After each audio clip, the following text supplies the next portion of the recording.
Hello, my name is Lee Cain, Leecain. Hi. When did you join the service? I joined the Army in January of 1996. And why did you join? I come from a military family, and so it's one of those things where you always expected to serve. I mean, my mother and my father were in the Army. That's where they met. My sister was born, my oldest sister was born in an Army base. Um, so it was just the Army was in my blood, so to speak. And what was your MOS?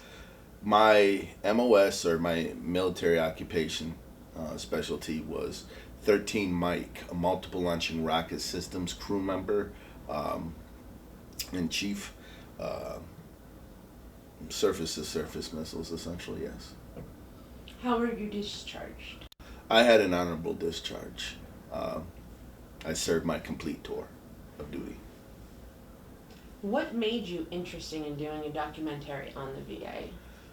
Well, one of the things that made me interested on doing a documentary with the Veterans Administration is that it's an extremely large organization that consumes a significant portion of our defense budget, and our defense budget is $750 million a year. I'm sorry, $750 billion.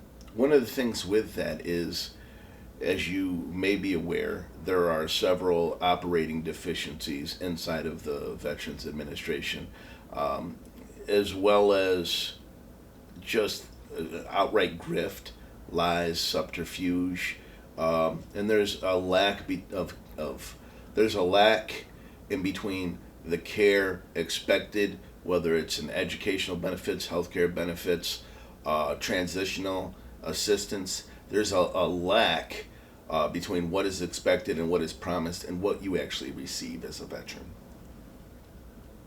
And how has your experience with the VA been? My experience with the VA is pretty much par for the course if you examine my last statement. Um, there's a tremendous amount of, once again, subterfuge or outright for myself.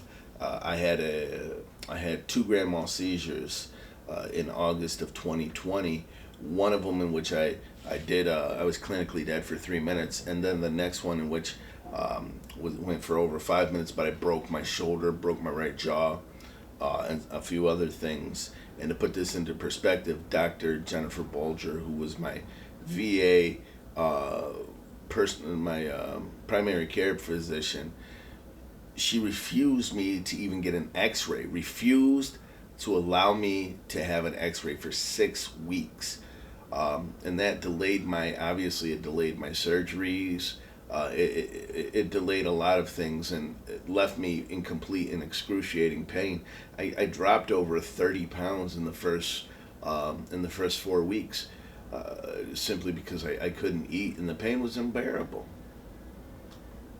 How has the VA taken any steps to remedy this? Um, they really don't. If you get lucky, um, I mean, essentially, it's the culture of the military. Okay, it spills over to the Veterans Administration. Um, the military and the Veterans Administration hate any type of oversight. That's the reason why the Pentagon never gets audited, because it would just be too much of a headache, too much of a hassle to find out like where the grift is coming from. It would be too much of a hassle, too much of a headache to actually investigate what happens to our service members, whether it's Army, Navy, Air Force, Marines, Coast Guard. It just and our reservists, even our reservists, and they're included in our service members, obviously, because they are service members. Um,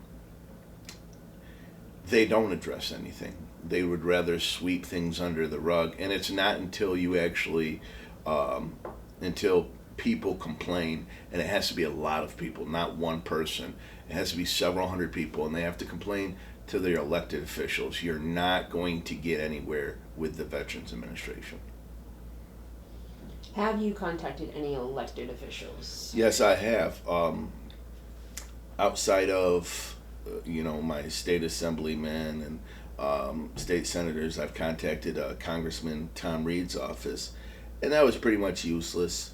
Um, as you might know, Congressman Reed is under scrutiny right now because of his lack of decorum and sexual assault allegations and such. But I think in that kind of underscores a lot. I mean, when you look at it like this, the people who should be overseeing the Veterans Administration uh, are settling these secret sexual assault cases with taxpayer money, and it never has to be publicly disclosed. So if they're doing that in broad daylight, if the people who are overseeing the VA, the people who are overseeing the military, are doing it themselves, then what kind of culture do you think? Are you a member of any VSOs? I am no longer a member of any veteran service organizations. Um, I don't, from my experience, I just don't think that they understand the modern veteran. Do you have any advice for people who are interested in joining the service? I think one of the biggest things that you can do is talk to veterans, talk to especially veterans um, that aren't related to you, that their only interests are going to be to tell the truth. You see what I'm saying? Because you're going to find that every person is going to have a different experience, but then every person is going to have a very similar experience when you go into the military, because the environment um, it changes station to station, but only so much. Um, so the best thing that I think you can do is really be aware. Make sure that you get your information. Make sure that you understand that that is not it's not an environment for a lot of people, and it's not something until there's reforms. I think that you really need to ensure that you're safeguarding yourself and your family, because there's a tremendous amount, like the history and the culture, the organizational behavior of the military is one where they don't take um, they don't take service member upon service member crime seriously at all. And I don't believe that that's just an overstatement or a blanket statement. I don't believe I don't believe that it's a stretch to say that uh, that the second you join the military, this man's army or whatever it is, they consider you to be property rather than being a human. And it's demonstrated by the first thing they do is load you into a cattle car. So it's a very dehumanizing process, and they do that so they can break away the individual.